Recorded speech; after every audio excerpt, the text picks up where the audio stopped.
There are always companies that do well in a down economy. Most of them don't because that's the nature of a down economy. And a special thank you to our sponsor for this episode, Oswego Private Wealth Management.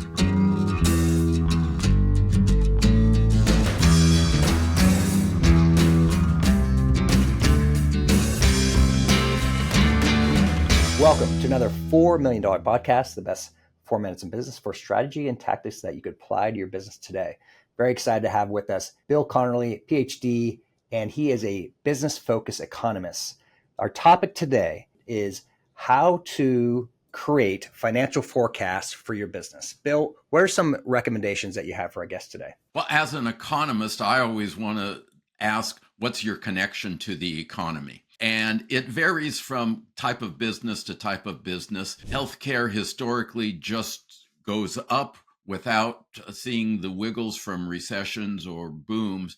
But most businesses do have a sensitivity, and looking at your industry or your company, if you have a long period of financial statistics, is valuable. And I would say that knowing, first of all, how cyclical you are, and secondly, what's the long run trend? Some sectors of the economy expand faster than others. What is your trend? And also, what is driving it? Is it simply the population or some segment of the population, such as senior citizens or young, double income, no kids, that kind of thing?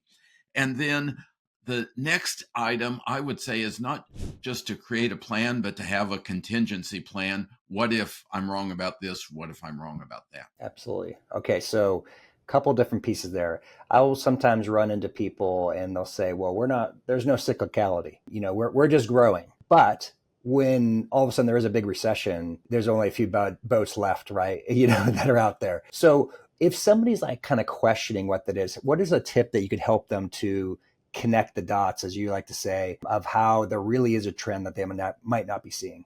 Well, you're right to question it. Some companies are not sensitive, but most are. So the first thing I suggest to that person is slap yourself in the face and be honest with yourself. If your company's been in business for 20 years, look at your actual revenue numbers for that time period and see if they've been stable.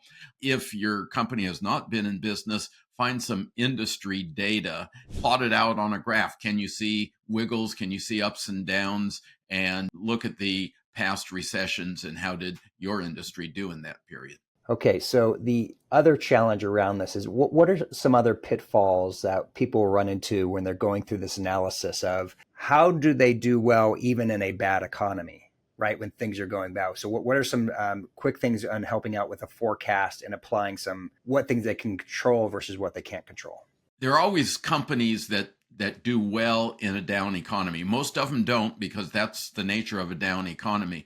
But looking for opportunities, where can I source my materials, whether it's physical materials or human resources, less expensively? And also, what are my competitors cutting back on? I often see companies cut back on their sales and marketing efforts, and that makes sense, but there may be an opening for a company to take market share even in a declining market. Bill, thank you so much for your insights on how to create financial forecasts with an economic perspective. Happy to do it. To our listeners listening, encourage you to subscribe or apply so we can continue to get great guests like Bill Conerly. Thank you so much.